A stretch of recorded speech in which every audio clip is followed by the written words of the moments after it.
राधे राधे दोस्तों बसंत पंचमी का दिन माँ सरस्वती को समर्पित है। इस दिन माँ सरस्वती की पूजा अर्चना की जाती है। माता सरस्वती को ज्ञान, संगीत, कला, विज्ञान और शिल्पकला की देवी माना जाता है।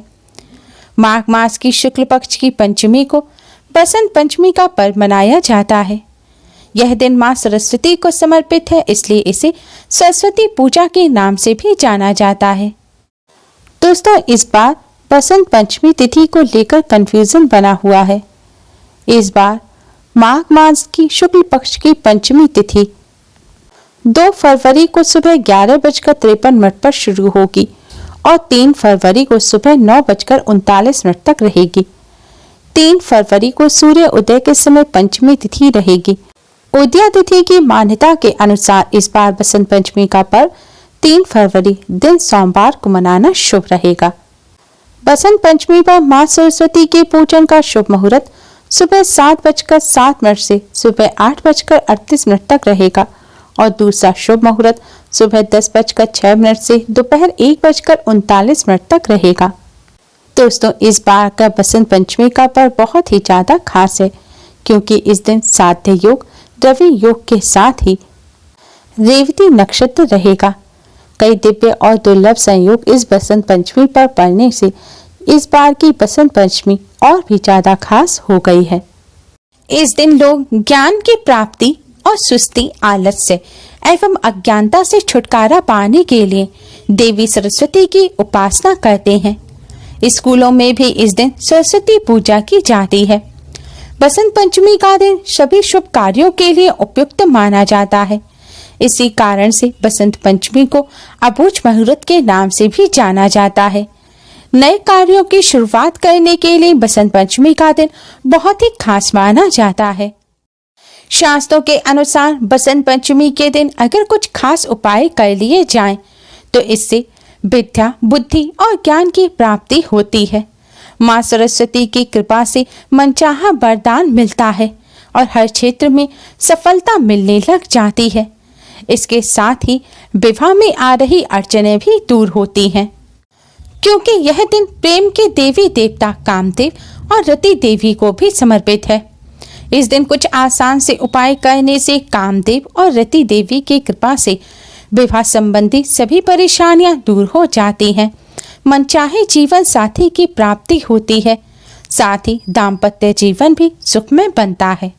दोस्तों, हिंदू धर्म में अखंडित चावल यानी कि अक्षत को बहुत ही पवित्र माना गया है। चावल पूर्णता और पवित्रता का प्रतीक है। हिंदू धर्म के अनुसार पूजन में अगर किसी भी सामग्री की कमी हो तो उसकी जगह पर अगर अक्षत चढ़ा दिए जाएं, तो पूजन पूर्ण हो जाता है। एकादशी पूजन के अलावा अन्य सभी पूजन में चावल का इस्तेमाल जरूर किया जाता है। चावल के बिना कोई भी पूजन पूर्ण नहीं होता। बसंत पंचमी पर भी चावल का विशेष महत्व होता है। धार्मिक शास्त्रों के अनुसार बसंत पंचमी पर पीले रंग के मीठे चावल बनाकर इनका माँ सरस्वती को भोग अवश्य ही लगाना चाहिए। बसंत पंचमी पर पीले मीठे चावल का माँ सरस्वती को भोग लगाने से माँ सरस्वती के साथ ही भगवान विष्णु और माता लक्ष्मी भी प्रसन्न हो जाते हैं। माँ लक्ष्मी की कृपा से धन की कमी नहीं होती और पैसा भी टिकने लगता है, यानी कि बेफिजूल में पैसा खर्च होना बंद हो जाता है। इसलिए माँ सरस्वती के साथ भगवान विष्णु, माँ लक्ष्मी की कृपा प्राप्त करने के लिए मीठे पीले चावल का माँ सरस्वती को भोग अवश्य ही लगाएं। इसके लिए चावल बनते समय चावल में केसर डाल देना चाहिए और चावलों में चीनी डालकर उन्हें मीठा कर देना चाहिए। लेकिन अगर केसर ना हो तो आप हल्दी के चावल भी बना सकते हैं, लेकिन ध्यान रखें चावल में नमक वगैरह ना डालें। मीठे चावल का माँ को भोग लगाना है।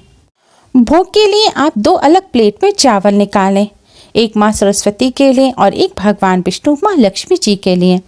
भगवान विष्णु, माँ लक्ष्मी की जो भोग की प्लेट है उसमें आप एक तुलसी का पत्ता अवश्य रखें और फिर माँ सरस्वती के साथ भगवान विष्णु, माँ लक्ष्मी को भी चावल का भोग लगाएं और फिर धूप दीप जलाकर माँ सरस्वती की पूजा करें।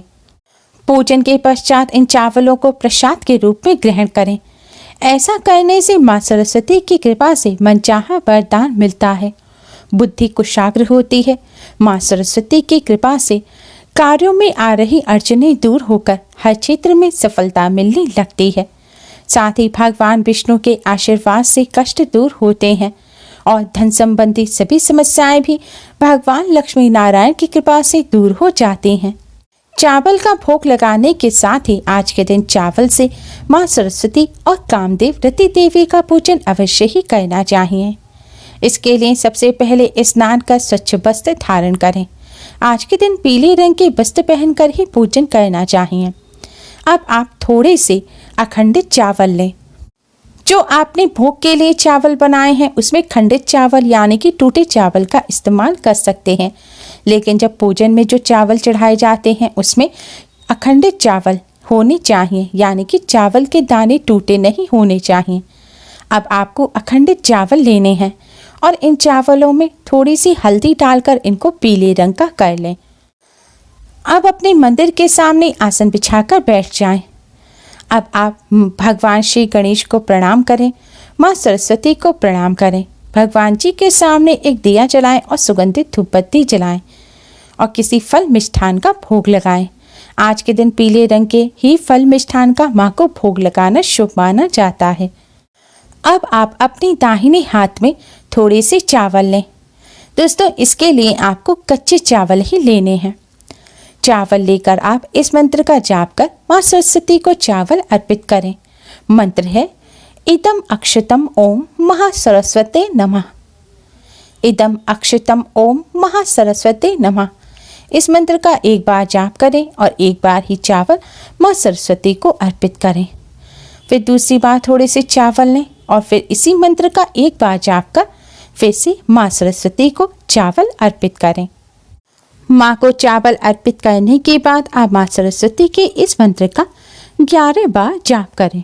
मंत्र है ओम ह्रीं ऐं ह्रीं सरस्वते नमः। मंत्र है ओम ह्रीं ऐं ह्रीं सरस्वते नमः। इस तरह माँ सरस्वती का पूजन कर अब आप कामदेव और रति देवी को प्रणाम कर उनका पूजन करें। अब आप कामदेव रति देवी को चावल अर्पित करें। अगर आपके मंदिर में कामदेव रति देवी की तस्वीर या मूर्ति नहीं है तो आप भगवान विष्णु जी, लड्डू गोपाल या राधा कृष्ण जी की जो भी आपके यहाँ प्रतिमा या तस्वीर है, आप उनके चरणों में यह चावल अर्पित कर दें, क्योंकि भगवान विष्णु जी में ही समस्त देवी देवता समाहित हैं। कामदेव का ध्यान करते हुए आप इस मंत्र का जाप कर कामदेव को चावल अर्पित करें। मंत्र है इदम अक्षतम ओम काम देवताय नमः।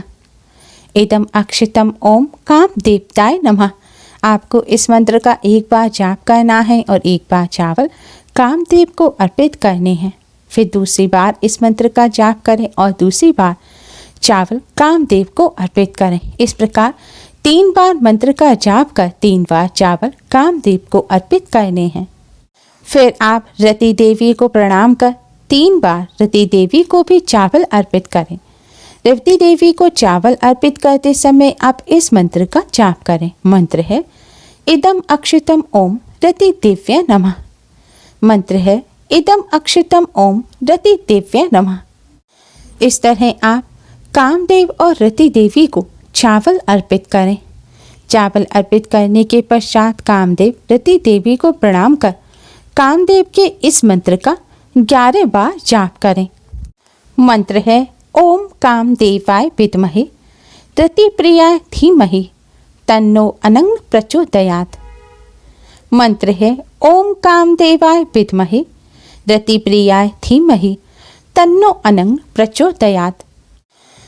दोस्तों, अगर आप विद्यार्थी हैं, आप विद्या अध्ययन कर रहे हैं, साहित्य से, कला के क्षेत्र से जुड़े हुए हैं, संगीत के क्षेत्र से जुड़े हुए हैं, तो आप इस तरह माँ सरस्वती को चावल अवश्य ही अर्पित करें। ऐसा करने से माँ सरस्वती की कृपा से कला में निखार आता है, बुद्धि तीव्र होती है, परीक्षा में अच्छे परिणाम प्राप्त होते हैं। माँ सरस्वती की कृपा से विद्या बुद्धि का वरदान प्राप्त होता है। साथ ही अगर आपके किसी कार्य में रुकावट आ रही है, आप परीक्षा देते हैं, अच्छे परिणाम नहीं आते, आपके कार्य सफल नहीं हो पा रहे हैं तो अभी आप इस तरह माँ सरस्वती का पूजन अवश्य ही करें। ऐसा करने से माँ सरस्वती की कृपा से कार्यों में सफलता मिलेगी और बिगड़े कार्य भी बनने लग जाएंगे। अगर आप वैवाहिक हैं, आपके दाम्पत्य जीवन में मनमुटाव चल रहा है, दाम्पत्य जीवन सुख में नहीं रहा, पति पत्नी के आपसी संबंध खराब हो रहे हैं, तो आप इस तरह कामदेव और रति देवी को भी चावल अर्पित कर उनका पूजन अवश्य ही करें। इस उपाय को करने से कामदेव और रति देवी की कृपा से वैवाहिक जीवन सुखमय बनता है, पति पत्नी में प्रेम बढ़ता है और दाम्पत्य जीवन में आ रही खटास दूर हो जाती है। अगर आप प्रेम विवाह करना चाहते हैं या फिर आपके विवाह में कोई रुकावट आ रही है तो भी आप कामदेव और रति देवी का पूजन अवश्य ही करें। कामदेव रति देवी की कृपा से जल्द विवाह के योग बनते हैं और प्रेम विवाह में आ रही अड़चनें दूर होती हैं, मनचाहे जीवन साथी की प्राप्ति होती है। दोस्तों, पूजन के बाद कच्चे चावलों को ऐसे ही रखा रहने दें, अगले दिन इन्हें इकट्ठा कर पक्षियों को डाल दें। दोस्तों, बसंत पंचमी के पावन पर्व पर इन आसान से उपायों को कर इनसे लाभ अवश्य ही प्राप्त करें। उम्मीद है आपको हमारी ये वीडियो पसंद आई होगी। प्लीज़ लाइक कर अपने फ्रेंड्स के साथ शेयर जरूर करें, जिससे वह भी इससे लाभ प्राप्त कर सकें। और भी यूजफुल वीडियोस के लिए हमारे चैनल को सब्सक्राइब कर बेल आइकन को भी जरूर दबाएं। Thanks for watching. Radhe Radhe.